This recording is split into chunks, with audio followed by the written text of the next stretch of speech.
Hello, everyone. My name is Lake Claire Riley. And for my part of the presentation, I'm going to cover the opposing side of our topic. So basically, the argument that crime movies and documentaries don't actually glorify criminals and the way I think they do. So one of the biggest points on this side of the argument is that uh, a lot of these shows actually focus on the consequences of crime, and not exactly the glamour side of it. So kind of like there's a series a while back. It's called Beyond Scared Straight. That's kind of like a very, very good point, or a good a good side, I guess you could say.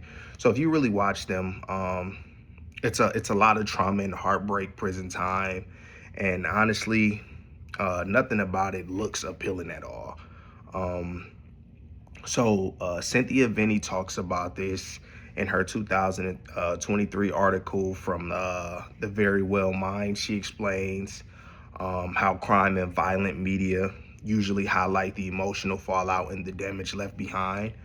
And me personally, I think she's right. When you look at most true crime documentaries, the criminal isn't shown like a celebrity per se.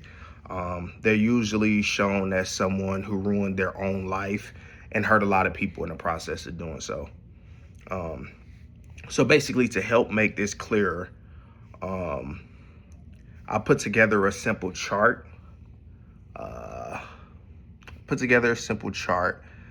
that breaks down what crime documentaries actually focus on. So this is just a visual. Just a second. This is just a visual that I created here. If you can see that. So those are just the numbers and percentages.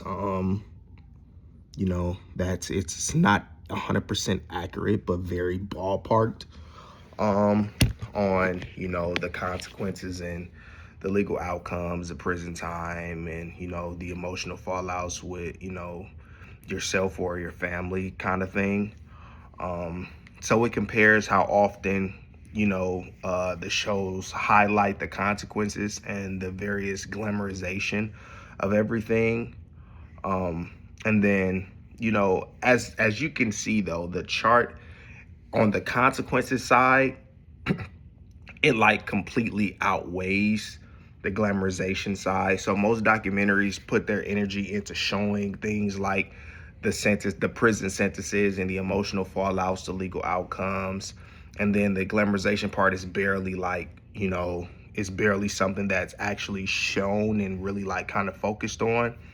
And they're not really seeing a lifestyle to copy. Like the people who are watching, they're not really seeing a lifestyle that they would want to live.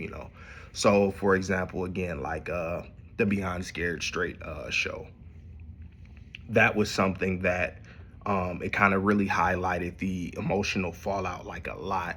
So like certain kids would run into their own parents inside of the jail. So girls would run into their moms and boys would run into their dads, kind of thing. And then you'd actually see that child break down and start to like regret a lot of the things that they done, just based off of looking at their own parent behind the bars, and just kind of like seeing firsthand that like these are the things that my father did to get to where he is now when I'm headed down the same road, kind of thing. And the second big point is that the crime documentaries often raise awareness instead of creating admiration. So Kendall Casey talks about this in the 2022 article. In the journal High Technology Law, she explains how these shows can actually make people more aware of the things like red flags, manipulation tactics, and mental health issues, and even as far as like the flaws in the justice system. So instead of the viewers watching saying, wow, like that's something that I would like to do, or this is something that's really cool type of thing, most of them are actually looking at it and learning how to protect themselves from that future, if of course they can, and how to recognize the warning signs if someone around them is doing it, a friend of theirs or even themselves. um, So when you put these points in together and you put these things into perspective, the opposing side is basically saying that crime media really isn't glamorizing anything.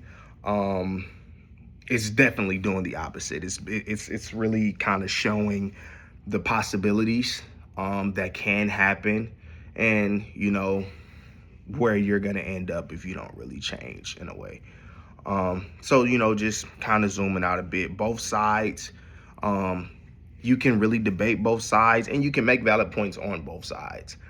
But the crime-based media, it definitely affects how people think about it, and you know that part, it kind of can't really be changed, and everybody's gonna view it on a biased or non-biased standpoint. It depends on who's looking at it. So everybody's gonna view it differently, and that's just my side and how I view it.